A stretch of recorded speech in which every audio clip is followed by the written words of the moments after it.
Hey everyone, Adam here, and today I'm going to show you how to add a custom amount of money to your Steam account. So, normally, I'm not sure if you've seen it before, but there used to be a thing where, like, if you don't want to do any of these things, you need to buy something for like $6.60. Normally you could go inspect, console, submit ad funds, parentheses, and like $6.60. But, they've changed it. However, it's still fairly easy to do it. So you'll still need a minimum of $5 to actually make the purchase go through. So basically you just right click on any of these buttons and click inspect. Then once you're here, you should see you should see span ad funds span. If not, like if you click the wrong thing, you can just click this little thing in the top right here. And then just click the button, and you'll be on it.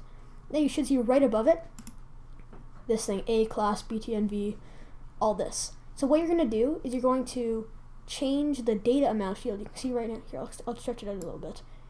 You can see it says data amount 500. So what you're going to do is you're going to change that. So this means $5. So it's all one like big number for a cent. It means just a cent. So if you want like $6.60, it would be $6.60. Or like if you want $10, write that. Although you could always get that. Say you put whatever amount you want in. Say you want $1. Let's do $6.60 as an example. You can see it changes it. So now, of course, nothing will change on this display, but if you click it, when you go to the checkout, you will see it says you're buying $6.60. You can go through with it. I won't because I don't need to buy funds. I just did it as a test, and it does work.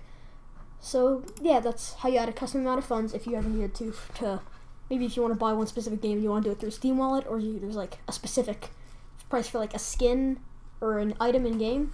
This is how you could get it. Alright, bye.